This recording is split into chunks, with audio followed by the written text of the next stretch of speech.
Off into space. Man, that takes real teamwork.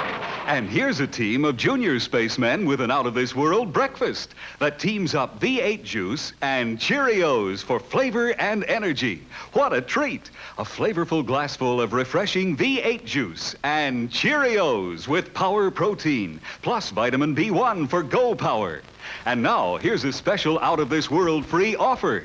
This Moon Rocket Kit, both a toy and an exciting game. First, blast off. It separates in midair and lands 2 spacemen on a moon map. You get this wonderful game only through this free offer. Send your name and address and 1 V8 label plus 1 box top from these specially marked packages of Cheerios, Kix, or Frostios to Moon Rocket Kit, Mount Vernon 10, New York. Get Campbell's V8 cocktail vegetable juice with any one of these Big G cereals.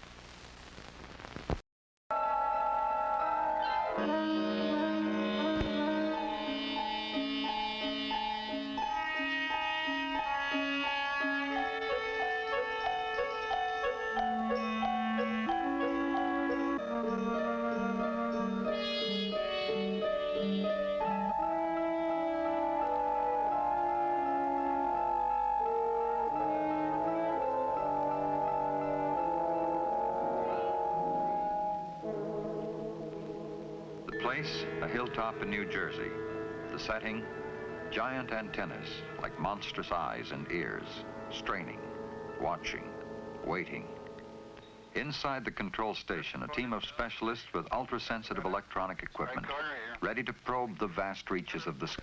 These men are waiting for the climax of a dramatic experiment they've been working on for many months in collaboration with the National Aeronautics and Space Administration. An experiment known by its code name as Project Echo. Men like Luke Lowry here, Dick Klon, Bill Snell, and Bill Jakes, project engineer, all scientists with the Bell Telephone Laboratories.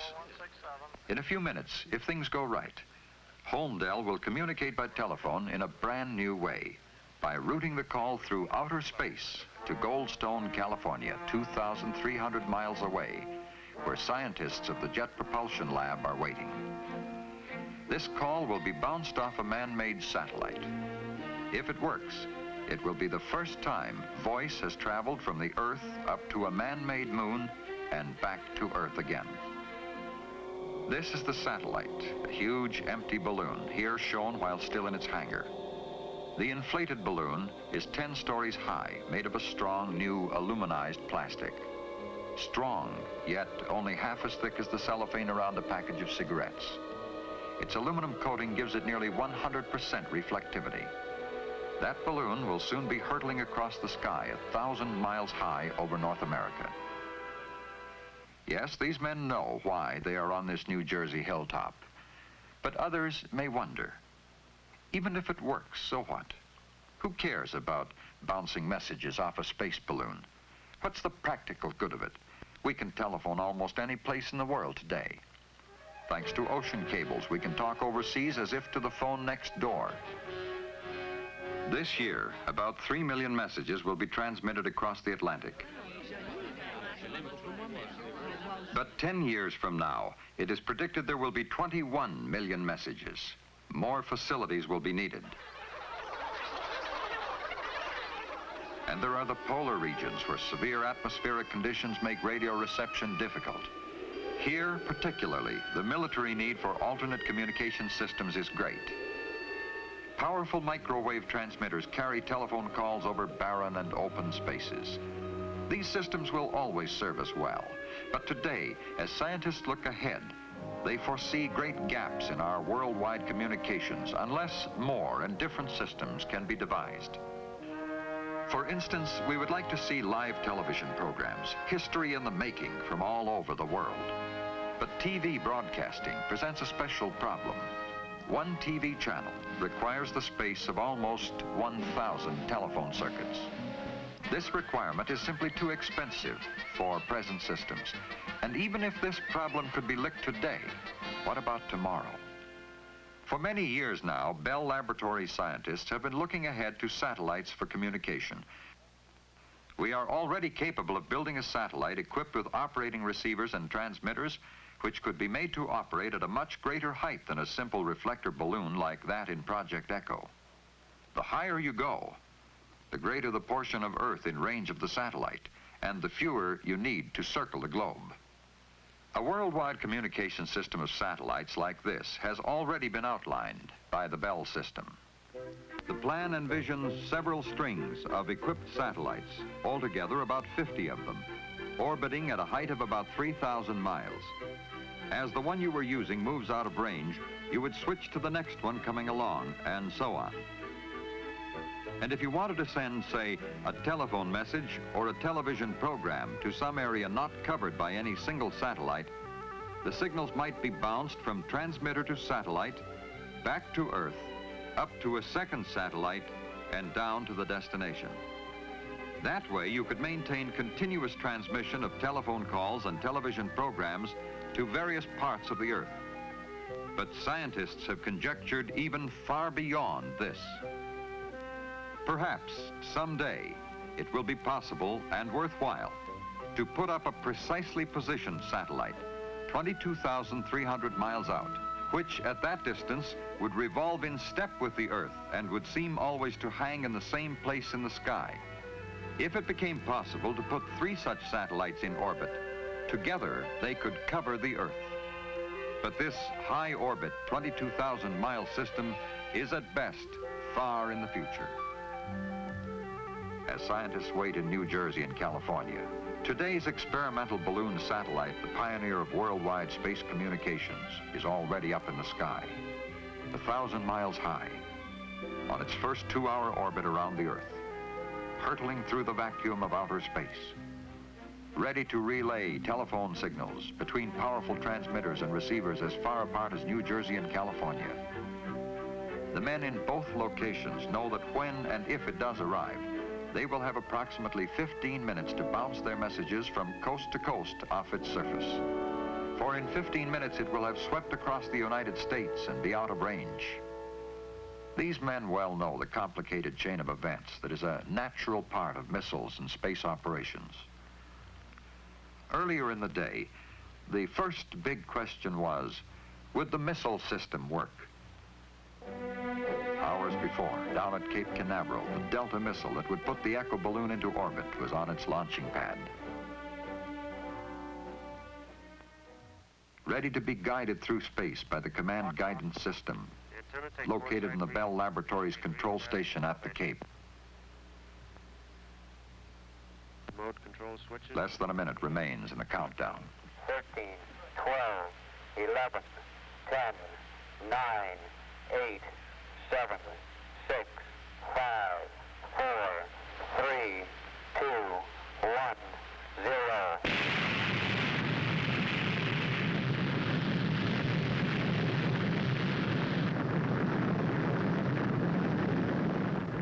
As the missile hurtles through space, the control center maintains communication with it, checks its position, and automatically sends any necessary steering orders to keep it on its predetermined path. This guidance system was designed by Bell scientists, the same system that meets the precise target demands of the Titan intercontinental ballistic missile. Its job here is to put the Echo satellite in orbit with pinpoint accuracy. Will it? That is the question these men ask themselves as they finish monitoring the guided portion of the missile's flight. And will the balloon, squeezed into a 26-inch sphere, release okay? Will it inflate properly or burst into fragments? They still have to wait. High in the sky, the third stage burns out. The payload section separates from the engine. The protective shell springs apart, releasing the balloon. Floating clear, the balloon is inflated by a chemical powder which instantly vaporizes in the vacuum of outer space. The men won't know it for some time yet, but balloon inflated and in orbit. As the minutes pass, scattered tracking stations take up the difficult job of finding the balloon and tracking it. Now it's up to Bill Jakes and these other communications men in New Jersey and California to find it. When they do, in addition to transmitting tape-recorded messages, they will talk together on the telephone. But until then, they still have their worries. This new, unique horn-type antenna, so painstakingly developed here in Holmdel, will it really eliminate static? It should, with the help of new circuitry and this other recently developed equipment called the Maser. These inventions will make the weakened voice signals come in strong and clear, even after their long journey through space. This is no ordinary amplifying device. It operates in an ultra-cold vat of liquid helium at minus 457 degrees Fahrenheit. In this super cold world, the Maser's ruby crystal helps keep the telephone conversation clear and easy to hear, which makes the Maser one of the greatest new contributions to communications. At last, the sweating out period is about over. Holmdel is in constant touch with Goldstone by an open telephone line. The first actual transmission bounced off a man-made satellite will be from tape recordings. Goldstone has just reported they have picked up the balloon. A pinpoint in the sky, 100 feet wide, 1,000 miles out in space. It's like trying to locate a golf ball a mile away.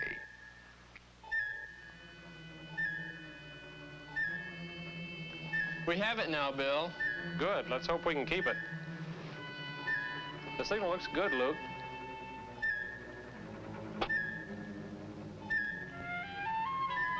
Tracking looks good, too.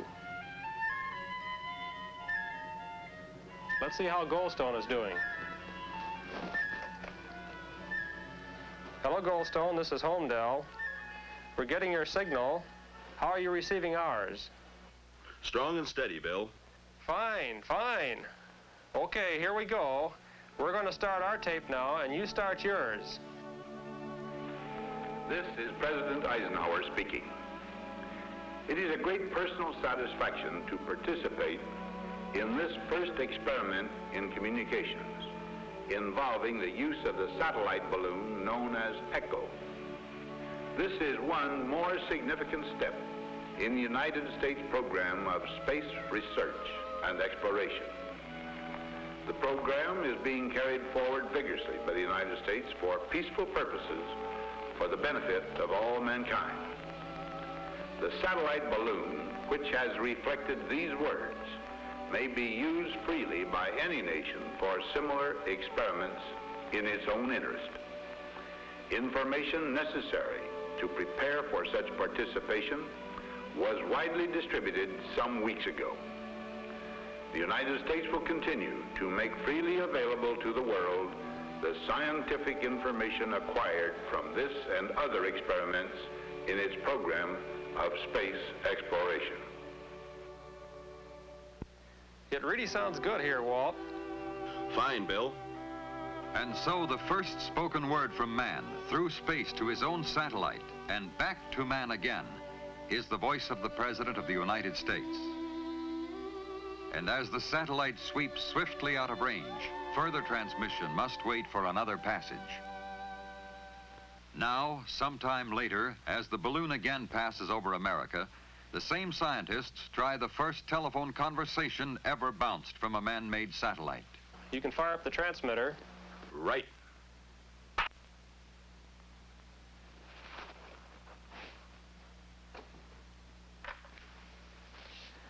Hello, Goldstone. This is Holmdel calling.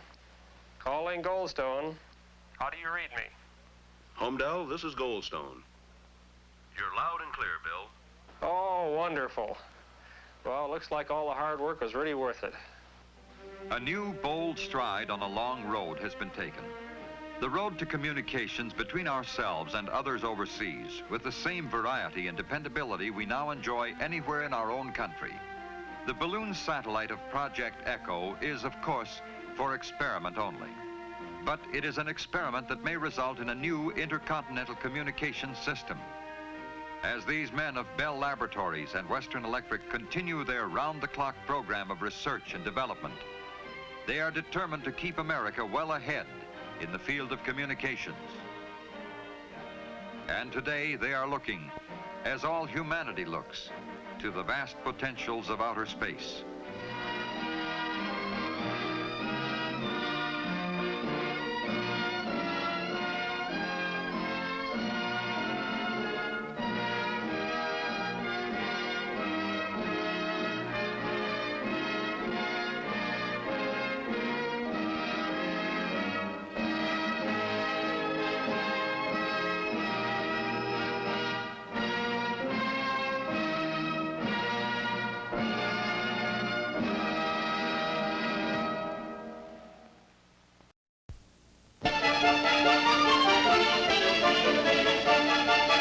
Today, a new moon is in the sky, a 23-inch metal sphere placed in orbit by a Russian rocket.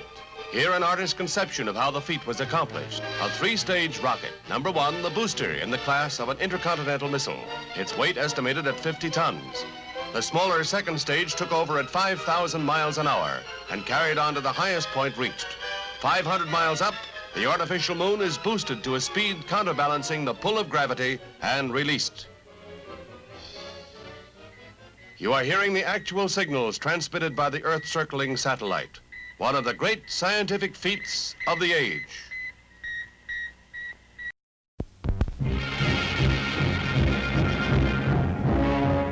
Among the most massive launching pads at Cape Canaveral are those of the Atlas missiles, enormous looming structures over 150 feet high. Their concrete pedestals stand a good 2 stories.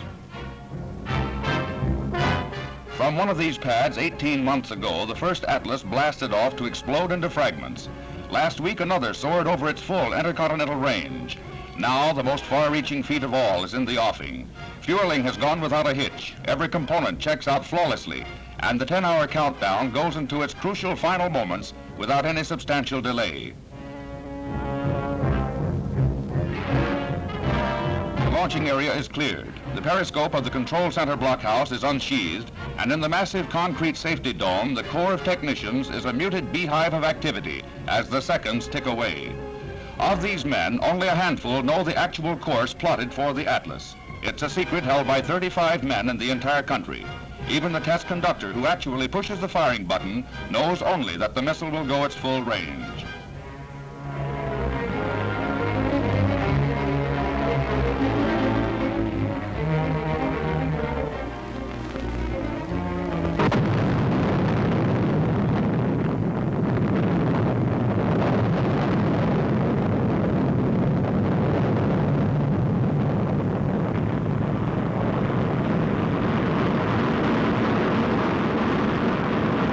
The 85-foot missile goes aloft in a near-perfect takeoff.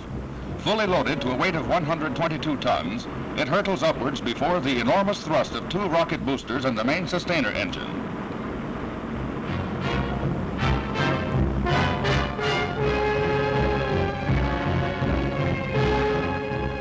Four and a half minutes of powered flight bring it to satellite velocity, 17,000 miles an hour.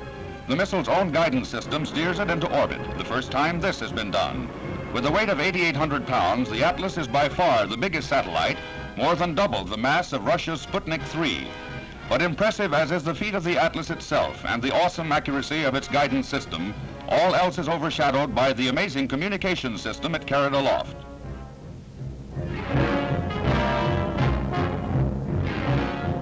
The Atlas can receive messages from Earth, record them, and rebroadcast them on a command signal from the ground.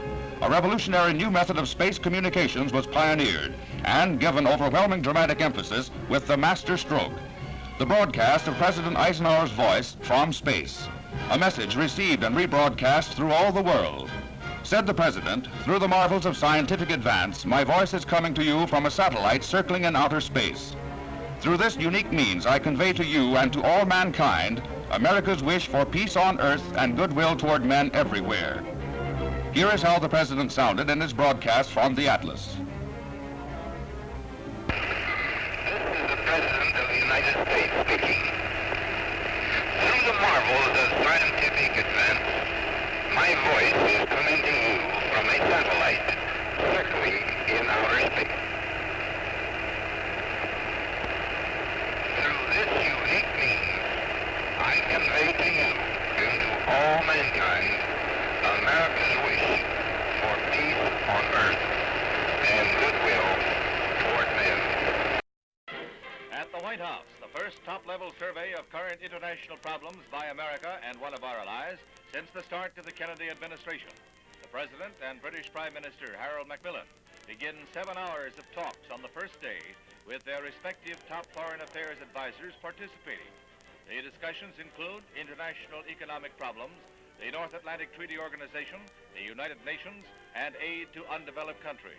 This is the first opportunity for the British and American leaders to see each other for extended periods at close range and to assess the other's outlook, abilities, and attitudes. An encounter of importance for the continuing Anglo-American alliance.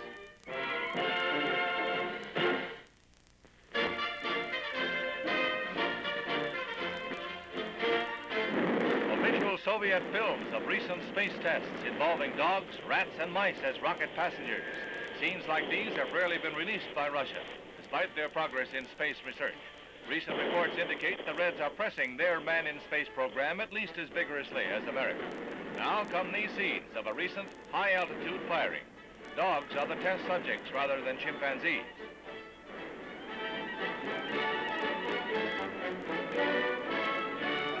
The recovery of the passenger capsule in these films comes off without a hitch. This is the culmination of a high-altitude test, not a firing into orbit. But for the animal passengers, it's the end of a baffling ordeal of strange experiences, and the chief reaction seems to be, gee, it's great to be back.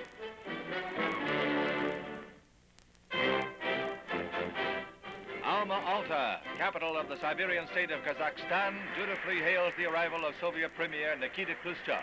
Mr. K is personally checking up on lagging agriculture output throughout the USSR. And many farm bosses have been abruptly shifted to new jobs in the wake of Khrushchev's inspection tour. But in this public appearance, the local farmers find the Premier in jovial mood after giving a 4-hour pep talk. The emphasis by the locals is on how well they're doing, with choice specimens presented to Khrushchev by way of demonstration.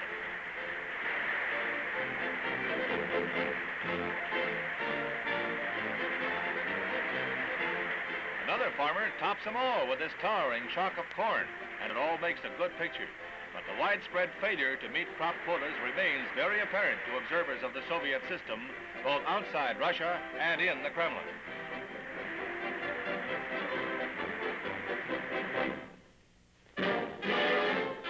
On the line and ready for takeoff, this QB-47 multi-jet bomber leaves pilot and crew on the ground. At an Air Force base in Florida, one of the most advanced remote control systems to date is demonstrated in these Defense Department films.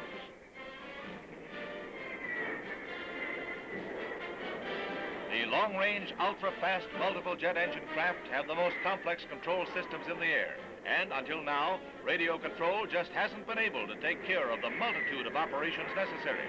But this new control system is adequate to put the B-47, a first-line combat craft, through its paces from takeoff up to the point where the ground control operator lets go and a mother plane takes over. Over intercontinental ranges at supersonic speeds, this plane could fly into combat with its pilot many miles away. Another stride in the automation that is making science fiction into everyday fact.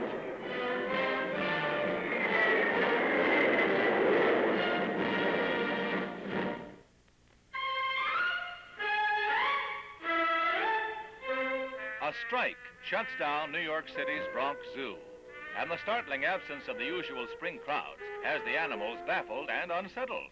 Zoo workers continue to feed and care for their charges, but where's the point of living for a seal with no approval?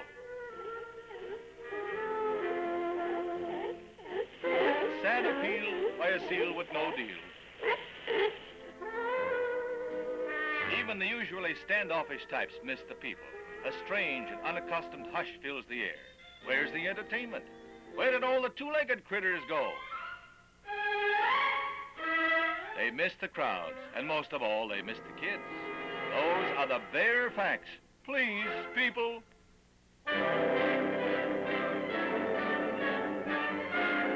Soccer for the ladies, with Germany in black and white uniforms playing host to Holland on a field deep in a very unladylike mud.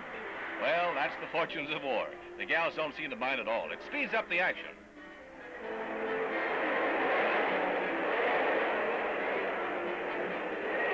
Both sides are equally enthusiastic and have the same trouble getting organized. They just can't seem to get into scoring position.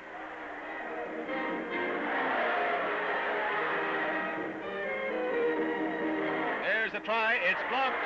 And that's that for a while. But the crowd loves every minute of it.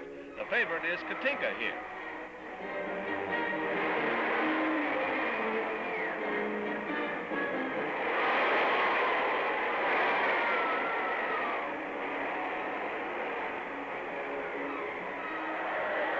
Here's another scoring attempt. Still no good. But it's the best game the fans have seen in years. No thrills, but plenty of entertainment.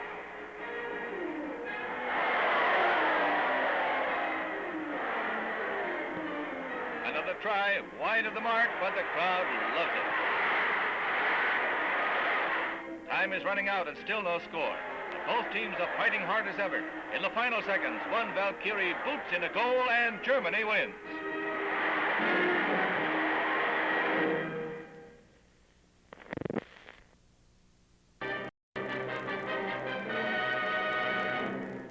I do not regard the first man in space as a sign of the weakening of the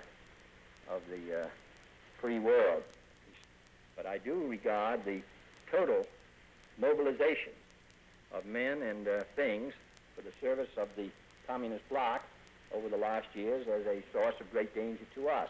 And I would say we're going to have to live with that danger and hazard through much of the rest of this century.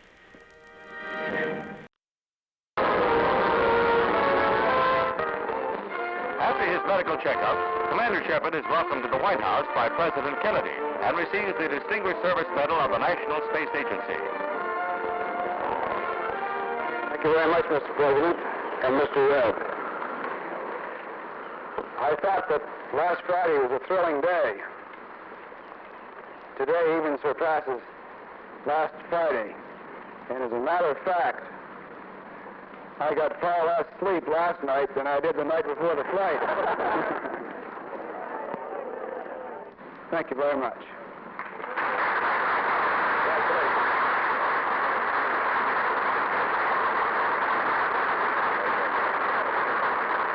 But the medal ceremony didn't follow protocol.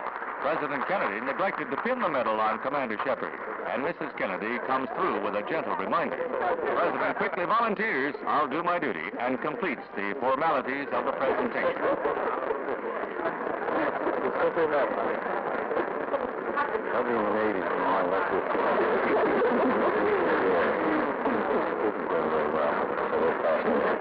Highlight of a hectic day is the parade up Pennsylvania Avenue, as an estimated 500,000 people cheered the man of the hour. New York wanted to extend its traditional ticker tape welcome also, but was turned down. After today's ceremonies, it's back to work for the astronaut. Commander Shepard said, "Today surpasses the day of the flight," as Washington extends one of its most spontaneous ovations in history. He adds, there are greater conquests ahead for the U.S. in space. Those conquests will owe their success to Commander Shepard, space pioneer.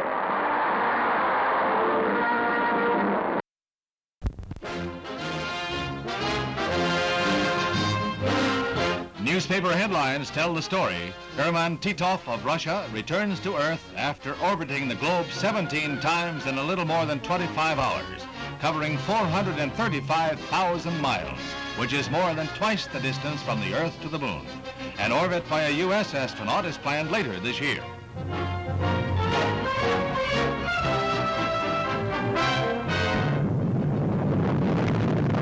With the usual Russian secrecy prevailing, this launching is from previous films, showing a rocket liftoff similar to the one used in the latest Soviet Union space feat. Radio Moscow reports that the 26-year-old Titov landed exactly in the planned area. This view is of the Earth, seen from a rocket outside the atmosphere.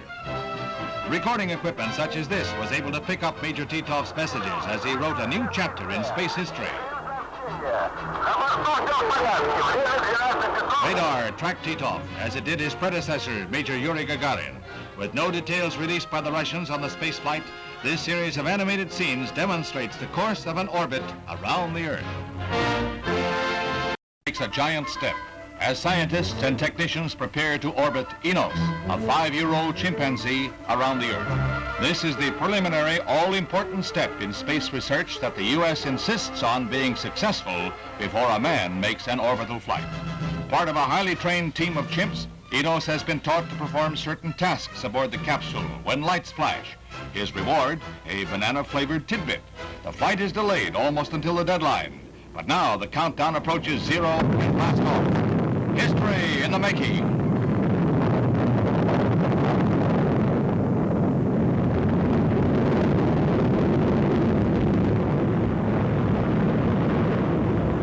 The flight is a success, though the trip is held to 2 circuits of the Earth.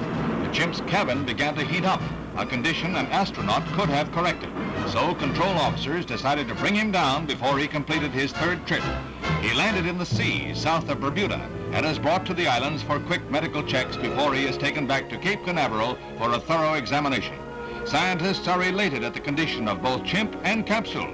They came through the test in a manner that brings a manned flight closer to reality for the U.S. space team.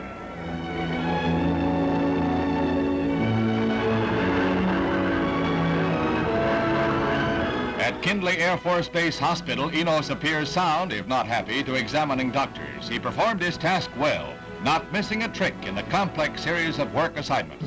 Next in orbit, Lieutenant Colonel John H. Glenn.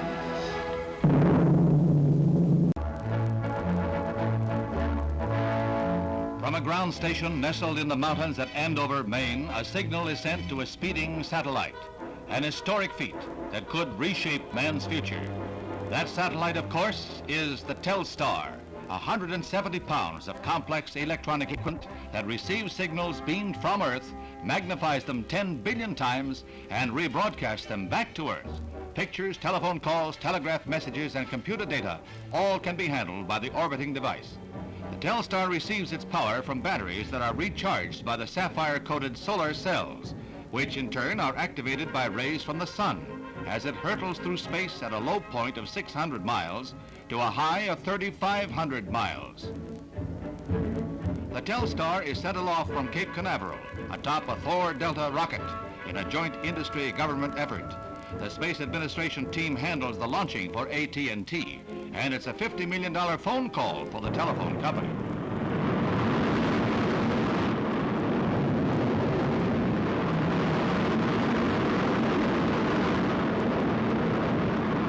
Future plans call for the orbiting of 20 to 25 satellites like the Telstar. Thus, when one passes out of range of ground stations, another will be coming into position. Presently, along with the ground station in Maine, there is a receiver and transmitter in Great Britain at Cornwall, and in France on the coast of Brittany. Even as Telstar is launched, the French rush to complete their installation to receive a signal that night. Now the rocket climbs far into the atmosphere, and the Telstar is about to separate and orbit the Earth each 2.5 hours.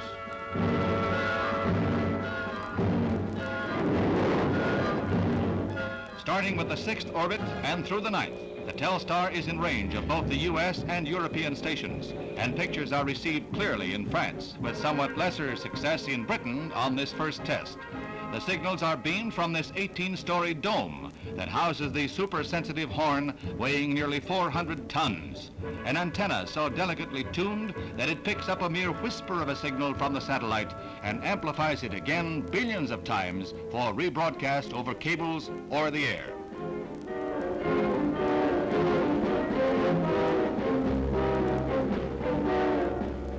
Now comes the historic moment, a moment compared in significance with the first message sent over the telegraph.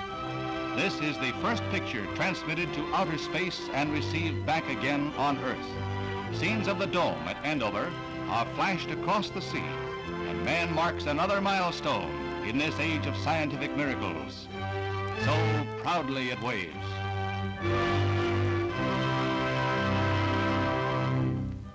What does the future hold? Well, scientists visualize a belt of Telstars encircling the globe in such a manner that transmission will be continuous around the world. Both sides of the Earth can be in immediate photographic contact, communication that could bring better understanding among men.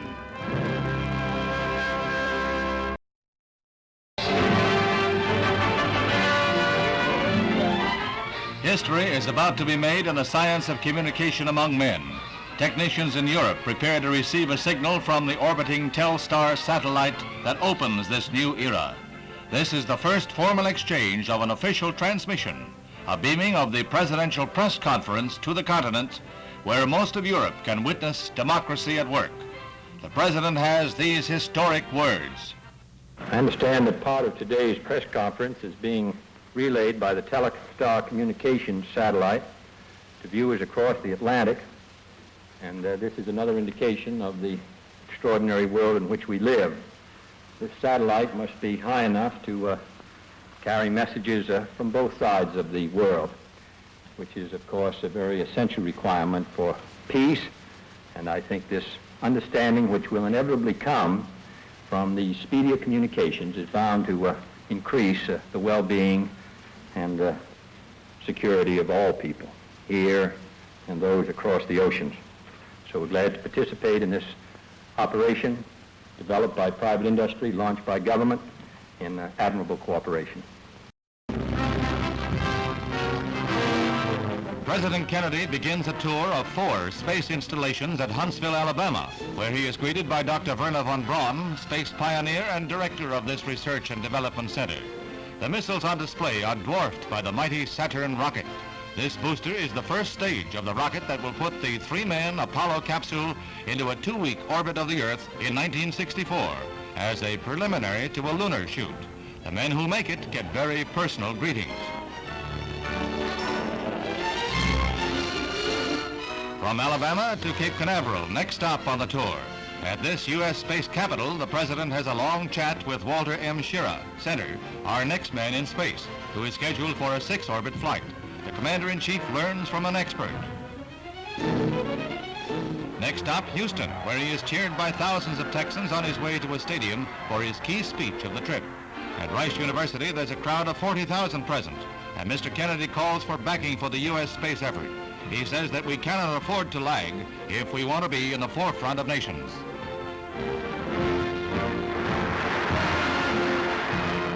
Then to the Manned Spacecraft Center, where the $20 billion Apollo project is in high gear. Here, the President sees mock-ups like the Moon Bug that is being prepared for a lunar landing, and the Gemini, a larger Mercury capsule for 2 men and other space vehicles. The President receives a briefing on highly classified matter and seems pleased with the progress report when he inspects the apparatus that the U.S. is making ready for further conquests of space. It was in Houston that Mr. Kennedy emphasized the need for peaceful uses of space. 4th and final stop is at St. Louis for an inspection of the McDonnell plant, where the Phantom II fighter bomber is built, as well as Mercury and Gemini capsules. The F-4H is a 1,600-mile-an-hour streak of lightning. The Gemini, which was developed here, will allow 2 men to orbit the Earth for 2 weeks and will be used for experiments in outer space rendezvous and docking missions. This winds up the President's first-hand look at our space program and our progress in the race for space.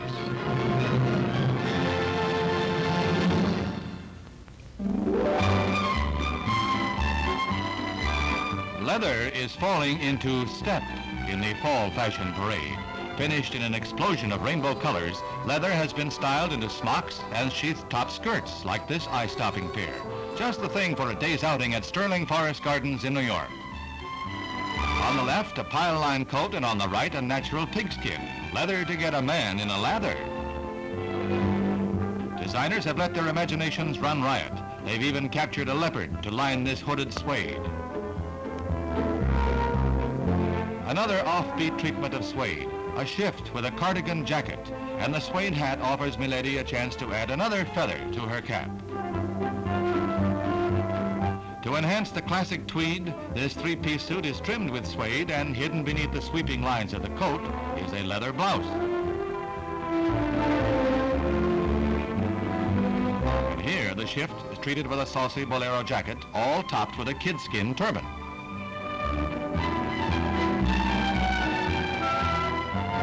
The chest revealed in suede with a matching tote bag. These are the fashions aimed at women who want something different. And name me one woman who doesn't.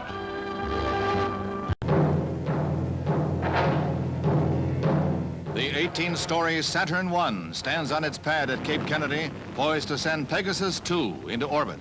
The world's most powerful rocket lights up the landscape as it generates its 1.5 million pounds of thrust. The Pegasus II follows a twin into orbit. Pegasus 1 and 2 are measuring the density of meteoroids. This is important data to have collated before we send our astronauts far out into space, much further than the current project, Gemini 1.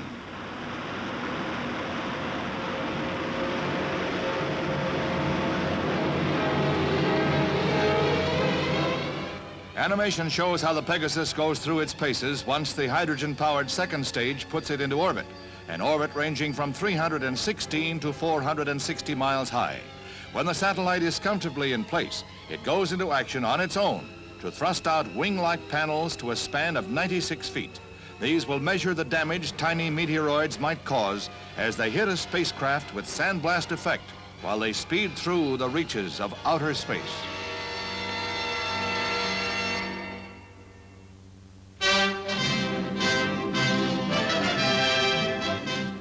President Charles de Gaulle makes a 5-day tour of France through 4 departments, and he makes it under stringent security provisions.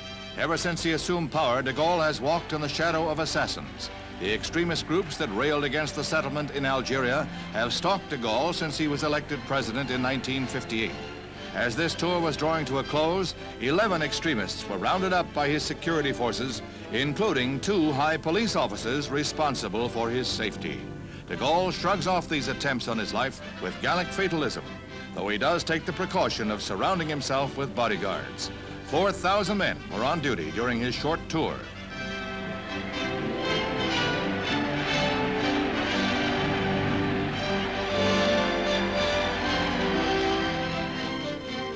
At Saint-Gilles, he finds time to greet the fishermen just like an old-time campaigner.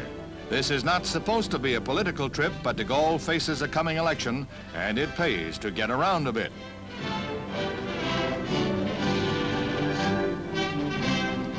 Homage is paid to the legendary Georges Clemenceau at Saint-Hermine. The Tiger, as he was called, is a de Gaulle hero. In a score of speeches he made during the 5 days, de Gaulle unfailingly attacked the world leadership of the U.S. and the Soviet Union in the West and the East. He wants France in the foreground as the power in Europe. The 75-year-old de Gaulle has not yet announced his candidacy for re-election with a coyness that hardly befits his years. However, if he fails to run, it would be like a Frenchman giving up his beloved wine for soda pop. Impossible.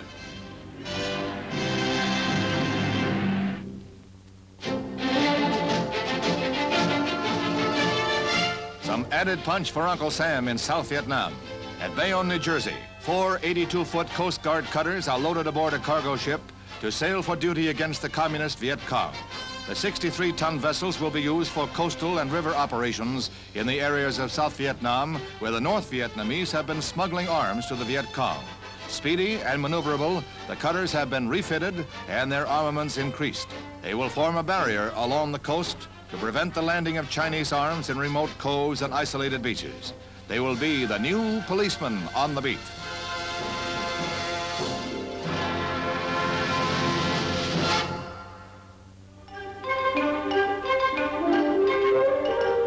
Once the helicopter was looked upon as a slow but reliable workhorse. No more.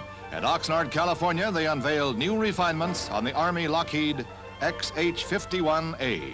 The craft goes aloft with test pilot Donald Segner at the controls for this first public demonstration. In one recent flight, the same pilot flew the chopper at an incredible 272 miles an hour. Today, he sort of loafs. In a couple of zooming runs, Segner sends the copter along at a mere 240 miles an hour. It's the beginning of another new era in aviation.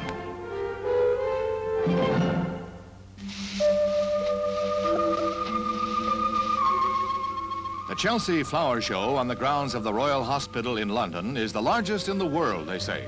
And each year, it is a monument to man's ability to predict nature. The Horticultural Society managed to have the blooms at their loveliest, no matter the weather, for visitors like Princess Margaret. Queen Elizabeth was in Germany during the exhibit, so it became Margaret's privilege to make this into a royal bower.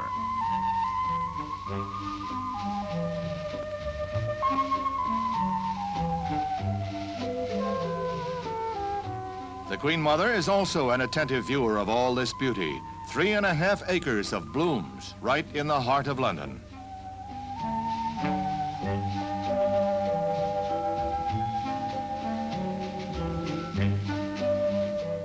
The beauty of the flowers is almost enough to discourage the amateur gardener, but he goes home determined to do as well in his own backyard.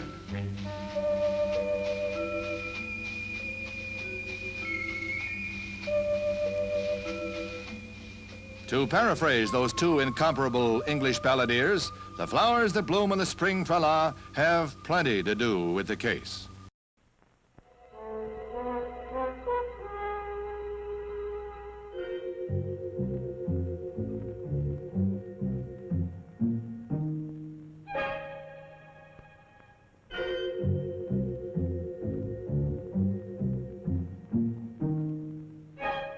1965 was a successful year for space science and applications. There were the spectacular results of the Ranger and Mariner missions, and the other significant accomplishments which advanced our programs toward their objectives. These objectives are to explore the moon, the planets, and the interplanetary environment of our solar system, to investigate the sun and its relationship to Earth, the geophysical properties of the Earth, and the physical nature of the universe, to determine the biological effects of the space environment on Earth life forms, and to search for and analyze extraterrestrial life, to develop experiments for manned space flights which use the special capabilities of the trained astronaut as a sensor, manipulator, and evaluator, to provide pre-doctoral training for scientists and engineers, and grants for space science research projects and laboratory facilities to best use university resources for the national space effort, to develop and manage launch vehicle systems on which reliable space transportation for all payloads depends, to conduct research and development on meteorological satellite systems and support the Weather Bureau in applying them to an operational system, to develop and apply space technology to other practical satellite applications, such as communication and navigation. In April 1965, one accomplishment in communications was the NASA turnover of SYNCOM-3 and SYNCOM-2 to the Department of Defense for their operational use. The basic engineering data planned for them had been largely collected. SYNCOM-3 was launched in 1964 and maneuvered into the world's first stationary orbit at an altitude of about 22,300 miles over the mid-Pacific. SYNCOM-2, launched into the world's first synchronous orbit in 1963, was moved in 1965 to a new station above the Indian Ocean. Now both communications satellites are serving the Department of Defense for voice and teletype to Southeast Asia. Experiments in air-to-ground communications by satellite were successfully conducted in January between a ground station and a Pan American Airways aircraft in flight over the Pacific. The two-way airborne terminal communicated via SYNCOM-3 with the California ground station from a position as far away as Hong Kong. And also in 1965, communications for Gemini manned space flights were routed through the SYNCOM-3 spacecraft. Early Bird, the first commercial communications satellite, was launched by NASA in April for the Communications Satellite Corporation on a reimbursable basis. The payload was a direct outgrowth of SYNCOM developments. The first Early Bird inaugurated live transatlantic programs in April. It also made possible the live television transmission of the Gemini 6 and Gemini 7 recoveries from aboard the carrier Wasp. This used the type of transportable ground station first developed for NASA's communications satellite program. In 1965, the first prototype model of an applications technology satellite was produced under the direction of Goddard Space Flight Center. This program is a major NASA effort in communications, navigation, and meteorology. It is concerned with the advanced technology of gravity gradient and spin-stabilized orientation systems. It will also be used for antenna research and the determination of environmental effects on components. Technology experiments for the first flights have been selected, and initial flight is scheduled for 1966.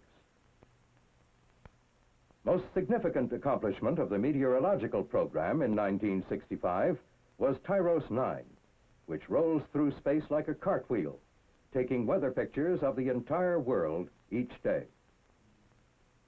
The Delta vehicle, used in launching TIROS 9, has successfully launched 31 satellites in 34 attempts. This includes a remarkable record of 22 successful launches in a row. Once in orbit, ground commands triggered the delicate turning maneuver which put Tyros 9 over on its side. Tyros 9 was put into a nearly polar orbit over the rotating Earth so that it can photograph the entire world each day. The satellite was programmed to take 400 pictures daily. Each day's coverage is converted to neph-analysis maps, which show the storm fronts all over the world. These are made available to weather forecasters for their analyses. The wheel configuration of Tyros 9 will be used in the series of operational satellites developed by NASA for the Weather Bureau. This system will be known as TOS. Some satellites will carry cameras for automatic picture transmission to small receiving stations all over the world. Others will carry an advanced Vidicon camera with tape storage to send back its global observations to the United States. In July, NASA launched Tyros 10 for the United States Weather Bureau. This latest Tyros joined Tyros 7, 8, and 9 in space and marked the first time that 4 weather satellites were operating simultaneously. In September, all 4 storm trackers photographed Hurricane Betsy, making it the best followed hurricane in history. Tyros 7 entered its 3rd year of operation, 4 times the expected lifetime for a weather satellite. Another use for Tyros was weather monitoring before and during the 8-day Gemini 5 manned spaceflight. Because of a Tyros-based forecast of impending storms in the recovery area, the mission was shortened by 1 orbit. Nimbus is now the focus of advanced research and development in the meteorological program. Work on the second flight model continued throughout 1965 under the direction of Goddard Space Flight Center. Scheduled for launching in 1966, Nimbus will carry both daytime and nighttime camera systems. An attractive feature of the next Nimbus will be the ability of small, relatively inexpensive ground stations to receive live pictures during the daytime as well as infrared pictures at night. 1965 has seen notable accomplishments in the lunar and planetary programs. These include the completion of the successful Mariner mission to Mars, the first flight of the new Pioneer series of interplanetary missions, and the success of the last 2 Ranger photographic missions to the Moon. The extraordinary pictures sent back from the successful Ranger 7 mission caused substantial modifications in earlier theories about the Moon. They resulted in lunar maps and models of an accuracy and scale to within a few feet. The area within the sea of clouds which Ranger 7 photographed was renamed Mare Cognitum, the known sea. Ranger 8 target areas were re-evaluated according to Ranger 7 findings. It was launched in February from Cape Kennedy by an Atlas Agena.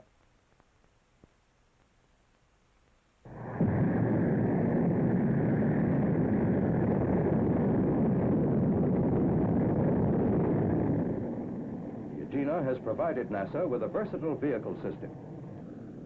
Since the beginning of 1964, 10 out of 11 launches were successful.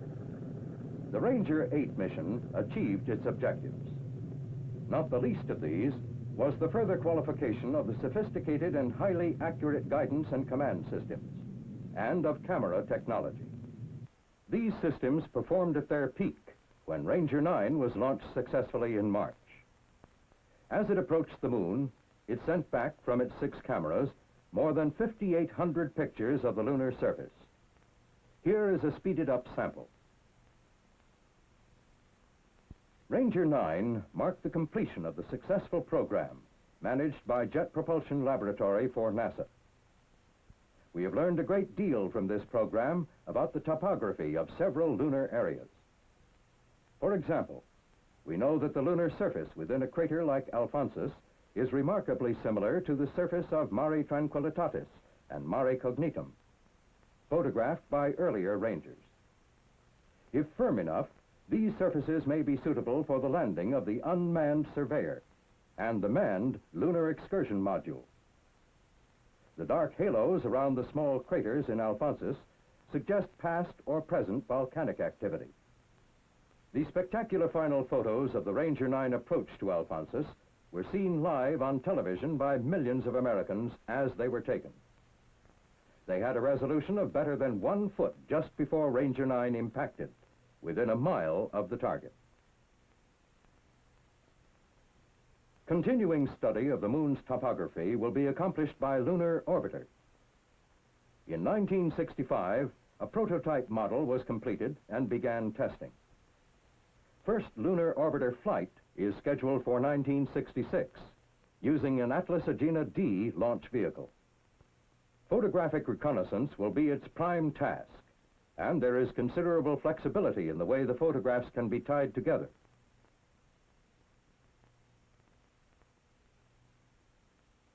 Last year, 10 potential areas were selected for coverage by the first mission. They include examples of all the major types of the moon's surface to permit assessment of their suitability for spacecraft landings. Each is 22 miles wide and 58 miles long.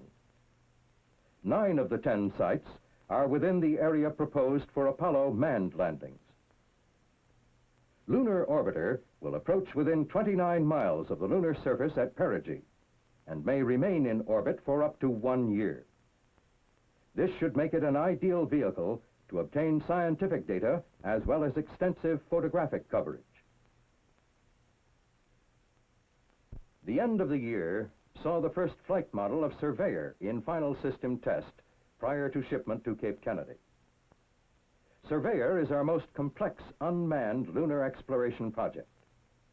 It is designed to make a soft landing on the moon and provide a wide variety of scientific data, as well as to survey areas on the lunar surface as possible landing sites for manned missions. This flight model Surveyor and the prototype which preceded it underwent qualification testing throughout 1965 under the management of the Jet Propulsion Laboratory. The spacecraft was subjected to vibration tests.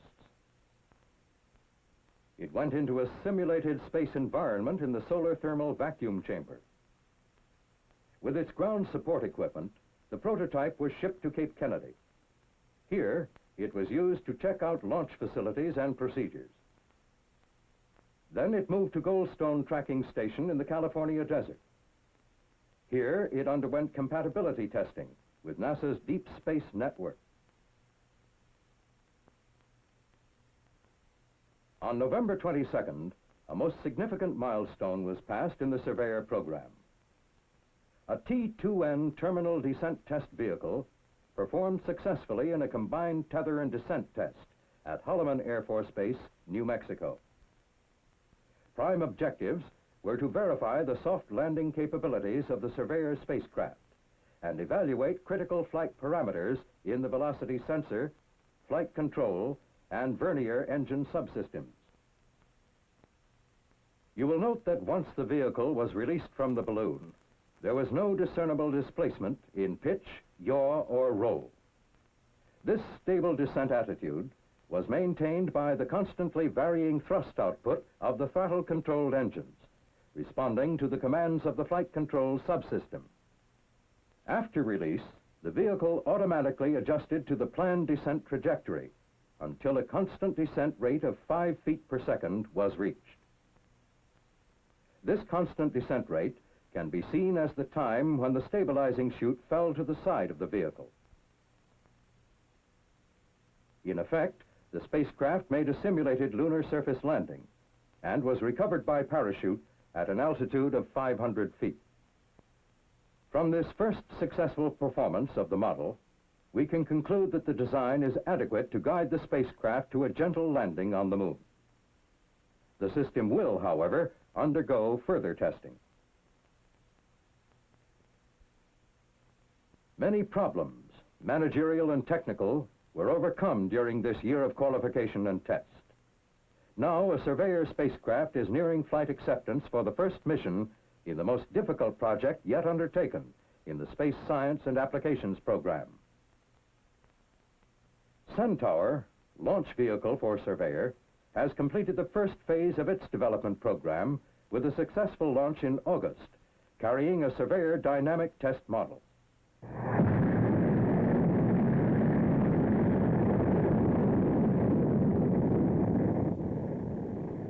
Centaur is now fully qualified to meet Surveyor direct descent requirements. The two-burn development phase to put Surveyor into parking orbit should be completed late in 1966.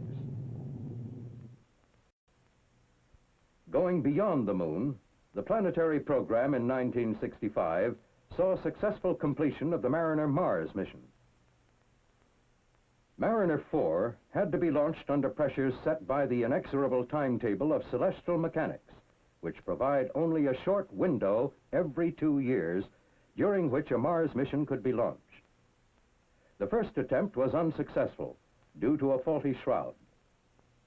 But 30 days later, in November 1964, Mariner 4 was successfully launched with a redesigned new shroud, on time for its historic 228-day journey to Mars. On its way, Mariner 4 gave us our first look at interplanetary space between Earth and the orbit of Mars. It found it very much like that between Earth and Venus, with one big exception. A notable peak in the impact rate of cosmic dust activity was recorded on the monitors of the Mariner project. This and other interplanetary experiments returned almost 20 million such scientific measurements during the course of the flight. On the 307th day of flight, when it passed beyond effective range for data transmission, Mariner 4 was 191 million miles from Earth, a standing record. It will have a useful life that may extend beyond 1967. As it passed close to Mars, Mariner 4 measured no evidence of radiation belts, such as we have near Earth, and no significant magnetic field. This and the lack of such features as mountain chains suggests that Mars, unlike Earth, may have a solid core. In July 1965, as the crucial flyby approached, tracking stations of the Deep Space Net around the world and the scientists at Mariner Control coordinated the final commands that turned on the cameras. At a range of 10,500 miles, Mariner 4 began to take its pictures.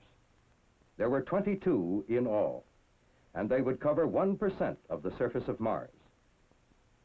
The picture data were stored on magnetic tape for later playback to Earth. As the spacecraft moved behind Mars, changes in the radio signals passing through the atmosphere of Mars were recorded. This occultation experiment showed the Martian atmosphere to be very thin and revealed the existence of an ionosphere. Picture information in digital form started to come in at 6 a.m. Pacific Daylight Time on July 15th, 1965. Converted to shades of gray, this is what the first picture looked like. A revelation comparable to Galileo's first view of the moon through a telescope. There were 22 pictures taken, the last at a range of 7,500 miles. There was scant evidence of erosion, suggesting that the Martian surface may be as it was 1 billion years ago, with very little water present since that time. Perhaps the best is this one, showing the craters, probably caused by meteors, distributed on Mars in a pattern remarkably similar to that of the moon. After picture playback, Mariner 4 returned to reporting on interplanetary space, with good data received up to last October 1st. Improved ground facilities may make it possible to resume tracking in 1966, and we hope for more good data when Mariner 4 again moves nearer Earth in 1967. The Mariner mission answered many questions, but the big one, is there life on Mars, must wait for Voyager's surface explorations. Mariner data will be used in designing Voyager and in devising the experiments it will carry. Voyager is designed to explore Mars by automated spacecraft. and landing capsules which may be later adaptable to other planetary exploration. In 1965, the first part of design definition for the Voyager spacecraft system was completed by each of 3 contractors. The Voyager spacecraft system will orbit Mars to make measurements similar to those made by our Earth satellites. The spacecraft is also intended to carry instrumented capsules, which can land on the Martian surface to make direct biological, geological, and meteorological measurements. Voyager will require planetary quarantine of the landing capsule. In 1965, tests began with a new tool to guard against contamination. In BioClean rooms like this experimental facility, instruments destined for planetary landings may be assembled with minimum risk of bacteriological contamination. This is assured by a laminar flow of clean air from ceiling to floor and by continuous monitoring. Meanwhile, significant planetary exploration continues with a new series of Pioneers under management of Ames Research Center. On December 15th, Pioneer 6 was successfully launched from Cape Kennedy by an improved Delta launch vehicle. This first of the series carries experiments in cosmic rays, magnetic field, solar plasma, and radio propagation. It will send back measurements from up to 100 million miles away in the regions between the Earth and Venus. In 1965, man in space made significant contributions to scientific knowledge. During the Gemini flights that year, astronauts performed a wide array of scientific, applications, and technology experiments.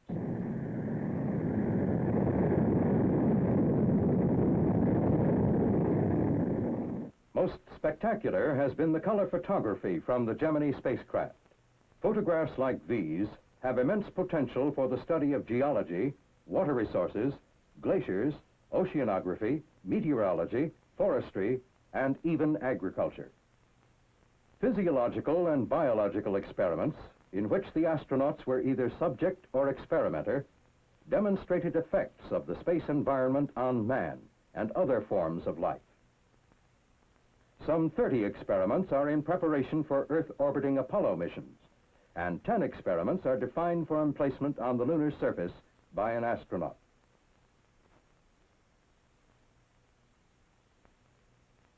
These future manned space experiments will require specialized scientific training. In 1965, 5 scientist astronauts were selected and started their training. They are Dr. Owen Garriott, ionospheric physics, Dr. Curtis Michael, nuclear physics, Dr. Harrison Schmidt, geology, Dr. Edward Gibson, engineering physics, and a medical doctor, Joseph Kerwin. Many projects within the complex bioscience program relate to manned space flight, lunar and planetary exploration, or deep space probes. Accomplishments of the bioscience program in 1965 touch upon all of these areas.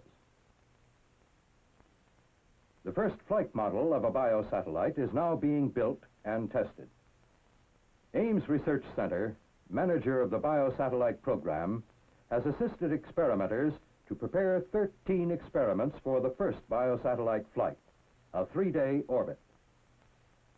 Time-lapse photography shows the test cycle for some experiments to be carried. The effect of weightlessness on growth and movement will be studied using the pepper plant and wheat seedlings. Embryological development will be studied using frog eggs, and the effects of weightlessness will also be studied on the single-celled amoeba. 7 experiments will be flown to study the combined effects of weightlessness and radiation. Bacteria, mold spores, plants, and several insects will be used. This mock-up of the biosatellite shows the spacecraft and experiment configuration for the 30-day mission. In addition to the 3-day flights, the biosatellite will orbit the Earth for periods of 21 and 30 days to determine the effects of the space environment on human cells, rats, plants, and monkeys. The Physics and Astronomy program is of fundamental importance to our national space effort. A family of orbiting observatories under management of the Goddard Space Flight Center is a major element in that program. The first orbiting geophysical observatory was launched from Cape Kennedy in 1964.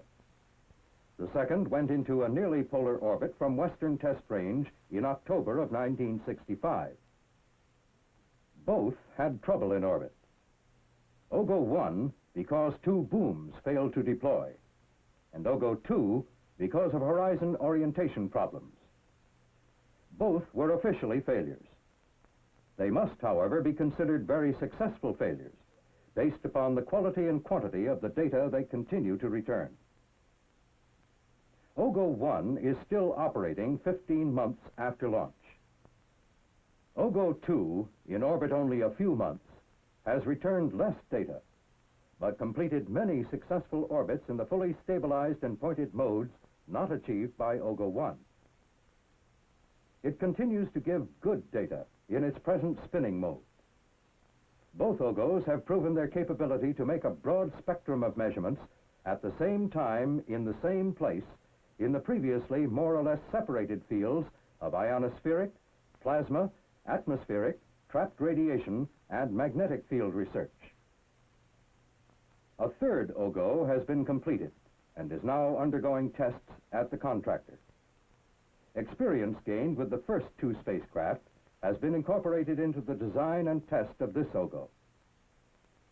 It will carry the same experiments as OGO-1 and will be launched early in 1966 from Cape Kennedy. The Orbiting Solar Observatory, OSO, is very important to the Physics and Astronomy program.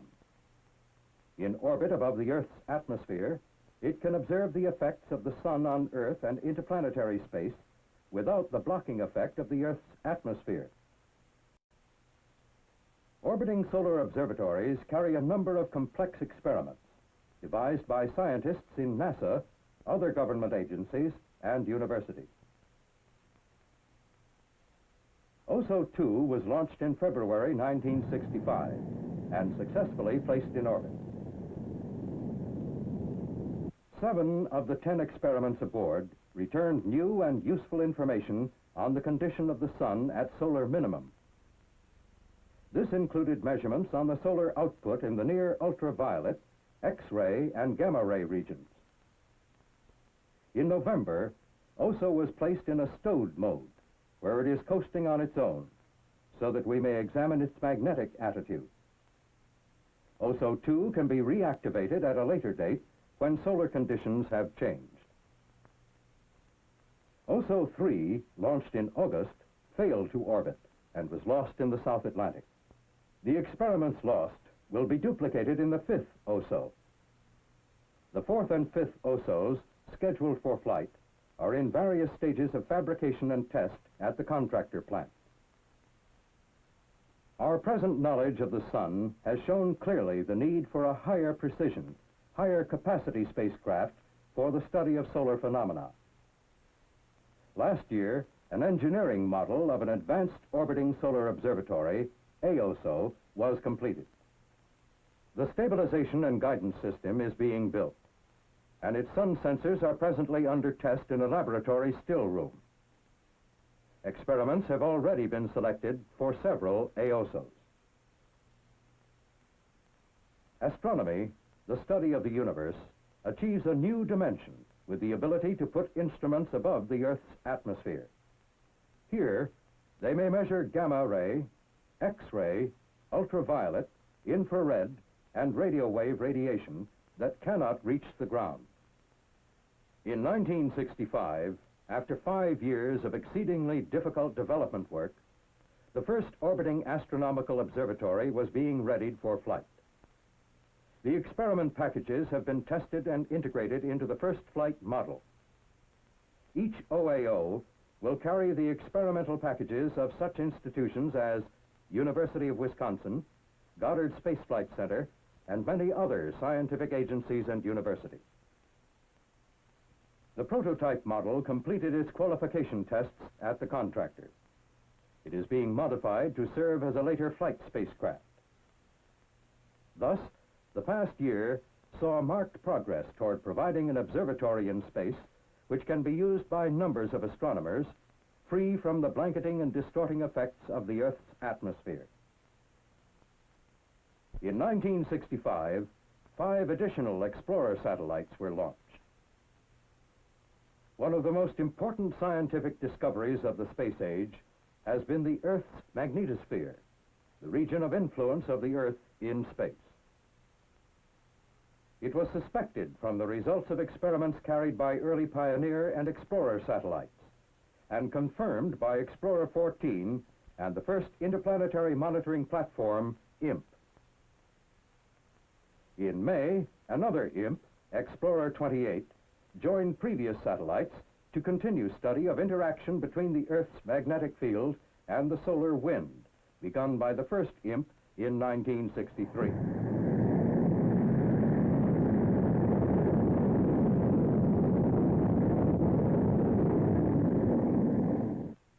In particular, they are exploring the shock wave and transition region on the sunward side of the magnetosphere, and the extended tail with its neutral magnetic sheet on the night side of the magnetosphere. In April, a Beacon Explorer 27 was put in orbit. It is measuring the Earth's gravitational field through Doppler tracking. In addition, its transmitters provide to observers in 36 nations synoptic data on the electron content of the atmosphere. This is a major element in our international scientific program. Another explorer, launched in 1965, was the geodetic satellite GEOS, built by Johns Hopkins Applied Physics Laboratory. It is an active satellite containing flashing light electronic systems and laser reflectors for detailed study of the Earth's gravitational field and a reference for precision mapping. It was successfully launched in November by an uprated version of the Delta launch vehicle, which was being flown for the first time. Also in 1965, a passive geodetic explorer, PAGEOS, was inflation tested in Lakehurst, New Jersey. It will be launched in 1966. Some satellites built by other nations were launched by NASA in 1965. The ISIS-X was launched in late November. It combined the Canadian Alouette B with the NASA DMEA Direct Measurement Explorer in a piggyback configuration for ionospheric studies. Already, the results of this completely successful experiment have added considerably to our knowledge of the ionic sheets surrounding the spacecraft. The two are orbiting within approximately 1 mile of each other, conducting related measurements. Also, the DMEA Explorer has demonstrated successfully a novel magnetic attitude control system that should be useful for many future scientific missions. The French FR-1 was launched in December. It will investigate very low-frequency radio signals in space. FR-1, like ISIS-X, was launched by Scout, NASA's only all-solid space vehicle. Scout has been used extensively in launching spacecraft for NASA, Department of Defense, and international organizations. There have been 39 launches since 1960. The last 12 consecutive firings have been successful. Like explorers, the sounding rocket is an economical, reliable, and versatile tool. In 1965, approximately 130 were launched to continue the investigation of our atmosphere and to carry out exploratory space experiments. In February and March of 1965, the year of the quiet sun, 77 sounding rockets were launched from the military sea transport Croatan. Launchings took place along the west coast of South America from Colombia to Chile. The Mobile launch expedition was managed by NASA's Wallops Station, and the experimenters came from NASA centers, other government agencies, industrial laboratories, and universities.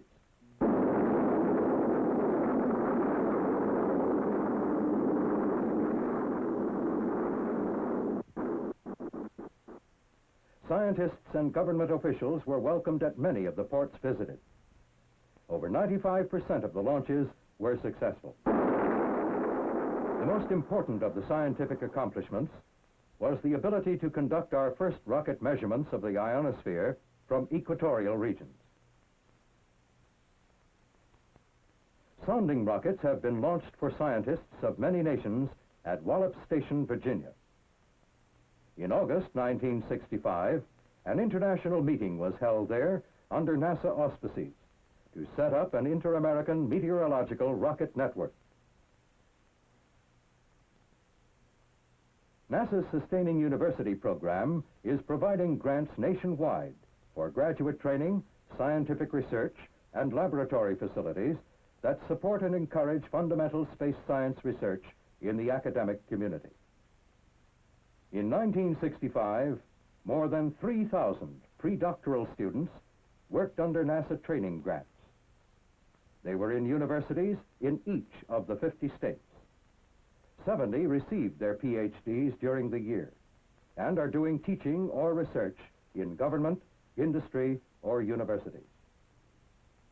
During the year, Sustaining University program research grants totaling more than $13 million were made to 45 universities located in 27 states. Their interim or final results were a significant factor in space science accomplishments. Space science and engineering laboratories, wholly or partly funded by NASA, were put into service at 12 institutions during 1965. 5 more had been previously completed, and another 16 are underway. The academic community joins with industry and government in the national space effort. And a national effort it is. Scientists and researchers from the colleges and universities, engineers and scientists, administrators and technicians at contractor plants throughout the country, and the scientists, the project managers, the engineers and technicians at NASA field and launch centers, this is the team. These are the men who made 1965 a year of success for space science and applications. Some of the highlights: there were new uses for communication satellites already in orbit, and meteorological satellites with the capability for greatly increased weather coverage were placed in orbit. Useful results came from the scientific and technological experiments programmed for astronauts during manned space flights. And there was progress in the development of a biosatellite to carry other life forms and experiments into the space environment. Centaur, NASA launch vehicle for Surveyor, was launched successfully to complete the first phase of its development program. It was a year in which our knowledge of the Earth, the Sun, and the physical nature of the universe was increased by the scientific information returned from orbiting laboratories, and by Explorer satellites, Pioneer space probes, and various sounding rockets. Our most spectacular successes were the lunar photographs of the Ranger series, and the pictures made by Mariner 4, which gave man his first close look at the surface of Mars. These were highlights of 1965. Now, we look to the future, to the new challenges and the continuing opportunities in that limitless laboratory, space.